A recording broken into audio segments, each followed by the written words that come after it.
तो hello friends नमस्कार। ମୁଁ ଆଜି ସିମେଇ କରିବି, ଆପଣ ମାନେ ଦେଖିବେ।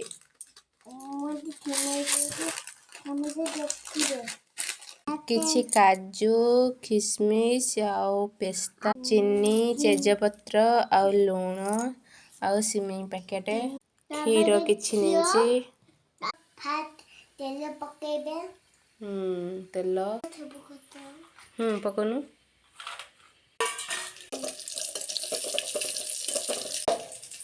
ଏବେ ଭାଜି ଦେଲି।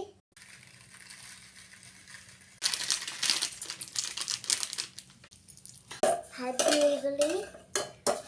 ଏବେ ଗାଦିବୁ ଏବେ କିଟି ମିଟି ପଇଲା।